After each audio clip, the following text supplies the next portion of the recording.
I got an Olympia qualification. I got nothing to lose.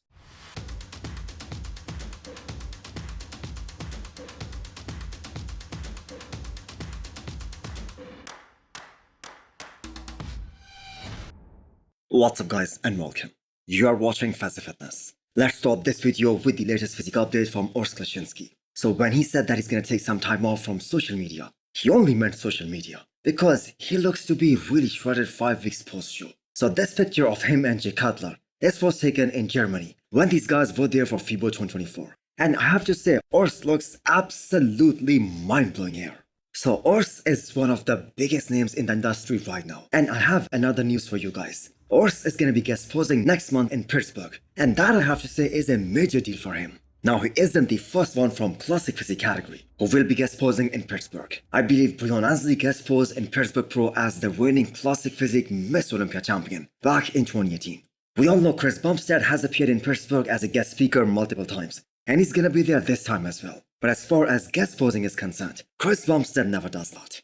So the kind of following Chris Bumstead has, the league will want nothing more than Chris to guest post. But as of right now, there are no plans. And I don't think we have seen Chris Bumstead doing any guest postings, especially after winning his first Mr. Olympia. So coming back to Urs, we all know he is one of those guys who hardly makes the weight cutoff. He struggles really hard. So he must be really big here. But at the same time, he wants to stay within the striking range, and that is why he is in such a good condition. Now, with Urs, he just doesn't have this privilege to go like 25 pounds above his weight cutoff in the off-season. Because ultimately, he's gonna have to come down to that same weight. And if he blows up in the off-season, he's gonna have to suffer really hard to get back down to that weight cap. And that is why he stays within the striking range of his weight limit. Alright, so holiday has officially begun. Yes, that's palm trees and a hay roof and chilling by the pool and doing nothing. So I'm going to the gym now. Next up, we have an update from Samson Dauda, or I would rather say his vacation physique update. So this man has worked incredibly hard to be in a position that he is in right now. And when we look at Samson's career, you cannot really label it as instant gratification. It was far from that. It wasn't an overnight success. He worked extremely hard for years and years. Because if you guys remember, he was even struggling to get his first pro win, even by 2021. In fact, 2021 was the year when everything finally started to click for him. He got his first pro win by the end of 2021, which was at Pro, and the rest is history. Now, it will be unfair if we did not mention his ex-coach Milos Sarcev here when we talk about Samson's success story. Because Milos did an incredible job in not just getting him bigger, but in helping him achieve so much from 2022 to 2024. The amount of mass Samson was able to put on from one show to the next without taking any off-season, that was just unbelievable. Just take a look back at his history, just a bit. In 2021, Samson Dauda and Rafael Brandao, these guys were so close. And that is why they went back and forth beating each other in post-Olympia tour. Now after that, Samson did not only do the Olympia every year, but he did the Arnold Classic every year as well. From 2022 to 2024, Samson has done every single Arnold.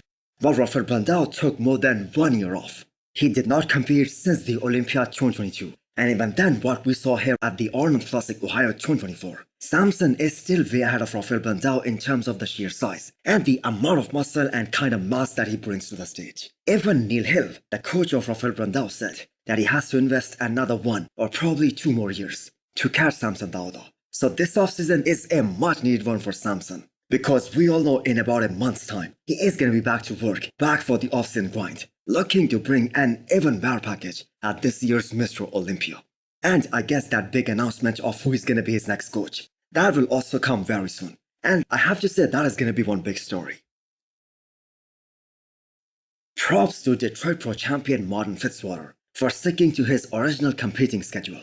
He announced way back that he's gonna do Detroit Pro as well as the New York Pro. But after he won the show this past weekend, some of us thought that he might sit this one out because he is already qualified for the Olympia now. But he made this announcement on Fawad's podcast that he will take this opportunity to stand next to Nick Walker and Antonio Burton. And honestly, that is such a great attitude to have. But we're gonna do the New York Pro. So I wanted that to be Fuad's present for putting on a kick-ass show and stuff was for me to announce it on here. But we want to keep going and just see what we can do. And you know, I got an Olympia qualification. I got nothing to lose. So I think it'd be awesome to go stand next to Nick Antonio and see where I stand next to these guys that are top 10 in the world, you know? 100%. So it took him more than 1.5 years away from the stage to be good enough to win his first pro show and get his Olympia qualification. And now that he is in shape, now that he is looking really shredded and diced, why not diet for another 4 weeks and see how he compares with two of the best in the business, and especially to a guy who is gonna be a potential Mr. Olympia title contender at the Olympia this year.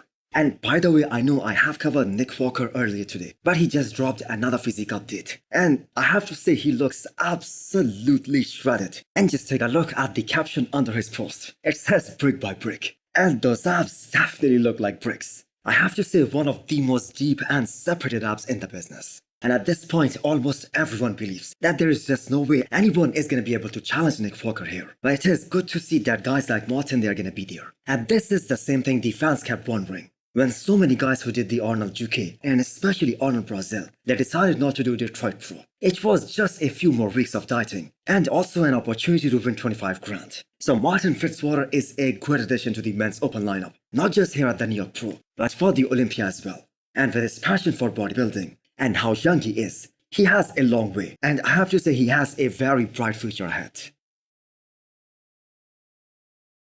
Andrea Presti's physique update is next, and also his show announcement. So just like last year, Presti is gonna start the year 2024 by competing at Emperor Classic Spain. So the Emperor Classic Spain is gonna be one stacked show this year. So far we have heard from William Bonac that is doing that show. Barros Tabani has also confirmed to do that show. And now we are just waiting for the announcement from Michael Crizo. And I am pretty sure that he's also gonna do this show, as he's the reigning champion there. And he is most likely gonna defend his title there. Now, Andrea Presti did not have a great post-Olympia tour. He did Romania Pro, but unexpectedly, he did not make top 5. I guess all of the guys who made top 5 at that show, Samson, Behrouz, Harsamdi, Nathan Diesha, and Muhammad Fada, all of them have one thing in common. And that is one thing that Presti does not have. All of these guys have great legs. And Andrea Presti, on the other hand, I don't think he will ever be able to reach his true potential if he doesn't make some good improvements in his leg size. His upper body is so damn good. One of the best upper body out there. And it is just so amazing. He is one of the widest guys out there, especially if we take a look at his shoulder to shoulder width. But the problem is that his legs just do not match up.